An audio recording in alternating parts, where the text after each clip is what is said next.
گرجے کی عمارت خاموشی اور تاریکی کی آماجگاہ بنی ہوئی تھی۔ چند لمحوں تک اس کی نظریں کسی اندھی چمگادڑ کی طرح ادھر ادھر سر ٹکراتی رہیں۔ اسے بے شمار ہیولے اور عجیب و غریب پرچھائیاں اپنی طرف بڑھتی دکھائی دیتی رہیں، لیکن جب اس کی آنکھیں اندر کی نیم تاریکی میں دیکھنے کے قابل ہو گئیں تو سایوں کی حرکت تھم گئی۔ مقدس تصاویر اور مذہبی مجسمے اپنی اپنی جگہوں پر ساکت ہو گئے، جانے کس ذہنی روح میں وہ یہاں چلی آئی تھی۔ اندر آتے ہی اسے احساس ہوا کہ اسے لوٹ جانا چاہیے۔ اس پر خفیف سی گھبراہٹ طاری ہو گئی۔ وہ باہر جانے کی نیت سے مڑنے لگی کہ اس کی نظر عشائے ربانی کی میز کے قریب موجود فادر پر پڑی۔ وہ اسی کی طرف متوجہ تھے۔ بے اختیار وہ رک گئی تھی۔ یہاں آؤ، وہ اسے پکار رہے تھے۔ وہ ششو پنج میں گھر گئی۔ آگے آ جاؤ، کس خیال نے تمہیں الجھا رکھا ہے؟ انہوں نے دوبارہ آواز دی تو وہ ہچکچاتے ہوئے چلی اور بین الصفوف راستے میں سے گزر کر بڑے ممبر کے پاس پہنچ گئی۔ میری بچی، تم کچھ دیر سے آئی ہو۔ انہوں نے اس کے سر پر شفقت سے ہاتھ رکھا۔ صبح کی سروس کو تمام ہوئے تقریباً آدھا گھنٹہ گزر چکا ہے۔ وہ خاموش رہی اور عشائے ربانی کی میز پر ایک مثلث میں جلتی ہوئی شمع کے جھلملاتے شعلے پر نظر جما دی۔ تم کچھ پریشان لگتی ہو۔ اس بار بھی اس نے کوئی جواب نہیں دیا۔ آؤ بیٹھ کر بات کرتے ہیں۔ فادر اسے ساتھ لیے نشستوں کی پہلی قطار کی جانب بڑھ گئے۔ ہاں، اب بولو، تمہیں کیا پریشانی لاحق ہے؟ میں خداوند کی دی ہوئی قوت سے تمہاری رہنمائی کرنے کی پوری کوشش کروں گا۔ اس نے جھکا ہوا سر اٹھا کر فادر کی طرف دیکھا۔ اس کے ہونٹ کپکپائے اور آنکھ کی گوشے سے ایک آنسو پھسل کر رخسار پر حرارت کا ہلکا سا احساس پیدا کرتا ہوا دوپٹے میں جذب ہو گیا، مگر وہ کچھ نہیں بولی۔ شاباش میری بچی، بولو، بہادر بنو۔ خاموش رہو گی تو دکھ اور تکلیف دہ ہو جائے گا، کہہ دو گی تو دل کو سکون ملے گا۔ وہ کچھ دیر تک کرسی کے ہتھے پر بے مقصد ہاتھ پھیرتی رہی اور پھر جھکے ہوئے سر کے ساتھ آہستگی سے بولی، فادر، محبت کیا ہے اور محبت کرنا کیسا ہے؟ اس کی آواز میں ساحلی ہوا جیسی نمی تھی۔ چند ثانیے وہ خاموش بیٹھے رہے۔ وہ ان کا چہرہ دیکھے بغیر بھی جانتی تھی کہ وہ مسکرا رہے تھے۔ اپنے سر پر ان کے ہاتھ کا دباؤ محسوس کر کے اس نے ایک نظر ان کے پرسکون چہرے کو دیکھا تھا۔ محبت کیا ہے؟ انہوں نے دھیمی آواز میں دہرایا۔ اس سوال کا شاید کوئی ایسا جواب میں نہ دے سکوں جو تمہیں حتمی محسوس ہو اور جسے سن کر تمہارا اضطراب تھم جائے۔ بے شمار لوگوں نے اپنے اپنے انداز میں اس کی تعریف کی ہے، مگر کسی کے الفاظ کو محبت کی مکمل اور آخری ڈیفینیشن قرار نہیں دیا جا سکتا۔ یہ خالق کا ایک راز ہے جس کا سراغ ڈھونڈتے ڈھونڈتے مخلوق کے پاؤں شل ہو گئے ہیں، مگر بھید نہیں کھلتا، اور جب تک بھید نہ کھلا جستجو ختم نہیں ہو سکتی۔ ازل سے ابد تک کا سفر اسی جستجو پر محیط ہے۔ کون جانے محبت کیا ہے؟ شاید کوئی بھی نہیں جان سکتا۔ اس کے ہزاروں پہلو اور ہزاروں روپ ہیں۔ کسی ایک روپ کا کھوج لگانے نکلو تو دوسرا روپ نئے امتحان میں مبتلا کر دیتا ہے۔ میں محبت کی تعریف کیا بیان کروں گا؟ میں تو ایک ناقص العقل عام سا انسان ہوں۔ میں کچھ نہیں جانتا یہ کیا ہے اور اس کی اساس کہاں ہے۔ خدا جانے یہ زمین سے پھوٹتی ہے یا آسمان سے برستی ہے، رات کی تاریکی میں چھپی ہے یا دن کے اجالے میں بستی ہے، پھول کے سینے میں پلتی ہے یا کانٹے کی نوک پر رقصاں ہے۔ بس اتنا جانتا ہوں کہ کائنات کے ایک ایک ذرے کا وجود محبت کی مرہون منت ہے۔ خدا خود محبت ہے اور اس کی ہر تخلیق کا باعث محبت ہے۔ وہ کچھ دیر کے لیے خاموش ہوئے اور پھر بے حد نرم لہجے میں اسے مخاطب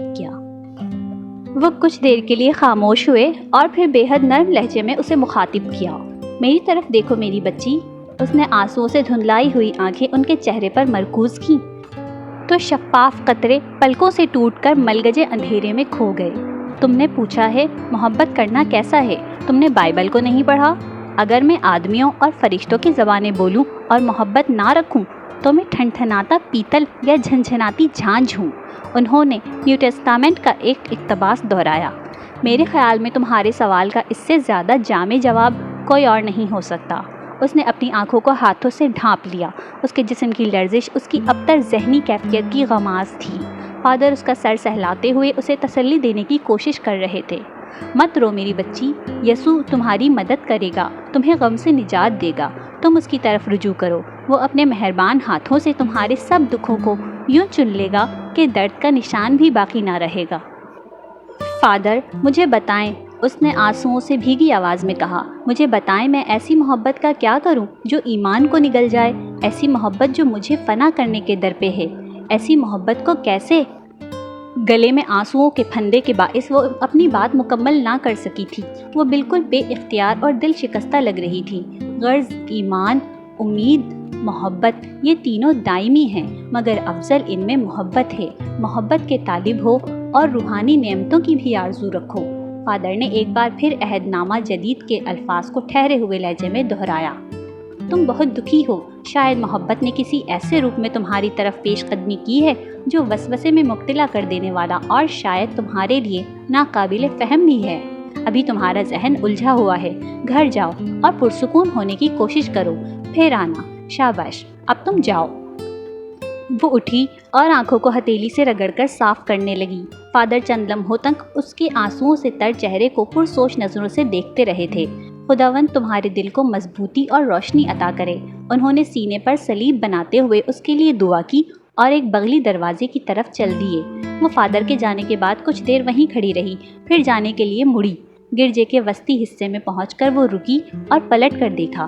اسے لگا تھا جیسے کسی نے اسے پکارا ہو، مگر وہاں کوئی نہ تھا۔ ممبر کے قوسی سائبان پر جھکی ہوئی سنہری صلیبیں خاموشی سے سر جوڑے ایستادہ تھیں۔ مقدس تصادم دم سادھے اسے منجمد آنکھوں سے دیکھ رہی تھی۔ وہ دوبارہ مڑنے لگی تو اس کے کانوں نے ایک مدھم سرگوشی سنی، اور محبت نہ رکھوں تو میں ٹھنٹھناتا پیتل یا جھنجھناتی جھانجھ ہوں۔ اس نے بے چینی سے ادھر ادھر نظر دوڑائی۔ ہر شے پرسکون تھی۔ ایمان، امید، محبت، یہ تینوں دائمی ہیں، مگر افضل ان میں محبت ہے۔ آواز آرائشی پھولوں اور ڈالیوں سے مرصع سنگی ستونوں اور کوسی چھت سے ٹکرا کر چار سو بکھر گئی۔ اس بار اس نے یہ جاننے کی کوشش نہیں کی کہ آواز کہاں سے پھوٹ رہی تھی۔ وہ کسی بت کی طرح اپنی جگہ ساکت کھڑی رہی۔ افضل ان میں محبت ہے۔ اس کے چاروں اور ایک آواز گردش کرنے لگی۔ اب کلیسا کے ہر گوشے سے ایسی صدائیں بلند ہونے لگی تھیں۔ کٹہرے اور اسے ستونوں سے جوڑنے والے پتھر میں نصب شدہ ننھے فرشتے پکار رہے تھے۔ ٹھنٹھناتا پیتل، میڈونا، کنواری مریم کی شبیہ کے چہرے کا ایک ایک خط بول رہا تھا، افضل ان میں محبت ہے۔ جھنجھناتی جھانجھ مسیح مصلوب کے ہاتھوں میں گڑی میخیں صدائیں دے رہی تھیں۔ آوازوں کی شدت میں لمحہ بلمحہ اضافہ ہوتا چلا جا رہا تھا۔ وہ تیزی سے چلتی ہوئی باہر آ گئی۔ آوازیں مسلسل اس کے تعاقب میں تھیں۔ کون سی محبت؟ وہ کیسی محبت ہوتی ہے جس کے بنا انسان ٹھنٹھناتا پیتل ہوتا ہے؟ میں نے وہ محبت کیوں نہیں کی؟ اس محبت کے بغیر میں کیسے زندہ ہوں؟ میں کسے محبت سمجھتی رہی؟ وہ محبت کیوں نہیں کی میں نے جو سکون دیتی ہے، جو پناہ میں لیتی ہے؟ میں نے وہ محبت کی جو جلا ڈالتی ہے، راکھ کر دیتی ہے، فنا کر دیتی ہے۔ اس کی آنکھیں درد میں ڈوب کر نئے سرے سے رسنے لگیں۔ اس کے دل پر منو وزنی سل دھری تھی۔ اس نے جسم کی چاہ کی تھی، اور جسم کی چاہ زعفران کے کھیت جیسی ہوتی ہے، دور سے بھڑکتی ہوئی، دور سے لبھاتی ہوئی۔ اس کی شوخ رنگت اور تیز خوشبو دور سے ہی اپنی لپیٹ میں لے لیتی ہے۔ سونگھنے والا کھنچا چلا جاتا ہے، تجسس کے ہاتھوں مجبور ہو کر بڑھتا چلا جاتا ہے، لیکن جوں جوں فاصلہ سمٹتا ہے، جوں جوں نزدیکی بڑھتی ہے، خوشبو ناقابل برداشت حد تک تیز ہو جاتی ہے، رنگت آنکھوں میں چبھنے لگتی ہے۔ خوشبو کی تندی ایسی ہوتی ہے کہ دماغ کی رگیں پھٹنے لگتی ہیں۔ انسان وحشت میں مبتلا ہو جاتا ہے۔ محبت تو سفیدے کا پیڑ ہوتی ہے، پرشکوہ اور مدھم، بھڑکتی نہیں، لوب نہیں جگاتی، تجسس نہیں ابھارتی، پتی پتی خوشبو سے لدی ہوتی ہے، مگر خوشبو کی ایک بوند بھی چھلک کر بھید نہیں کھولتی۔ خوشبو ہوتی ہے مگر مستور ہوتی ہے، ذرا سی ٹھیس لگنے پر ہوا میں مشک نافے پھوٹنے لگتے ہیں۔ جو سفیدے کے پیڑ کا مالک ہو وہ تمام عمر خوشبو میں گھرا رہتا ہے، مگر خوشبو ایسی جو آسودگی بخشتی ہے، جو دھیرے دھیرے سہلاتی ہے۔ اس نے زعفران کے کھیت کو چنا تھا، اور قربت سے اس کے دماغ کی رگیں پھٹ رہی تھی، اس کے حواس چھن رہے تھے، وہ پاگل ہو رہی تھی۔ پہلے برتن خریدیں یا زیور؟ آج کل تو برتنوں پر بھی زیور جتنی رقم اٹھ جاتی ہے۔ اماں نے اپنے سامنے رکھے چند ریشمی جوڑوں اور کڑھے ٹکے دوپٹوں کے ڈھیر کو پولے پولے ہاتھوں سے ٹٹولتے ہوئے ابا سے کہا۔ چاولوں سے کنکڑ چنتی کنیز نے آنکھوں میں شرارت بھر کر عائشہ کو دیکھا تھا، مگر وہ اس کی طرف متوجہ نہیں تھی۔ وہ املی کے سائے میں کھاٹ سے ٹانگیں لٹکائے پاؤں کے انگوٹھے سے کچے فرش کو کرید رہی تھی۔ ابا اماں کی بات سن کر ہنسے تھے۔ ڈمڑی نہ بی بی دے پلے، ہار لواں کے چھلے،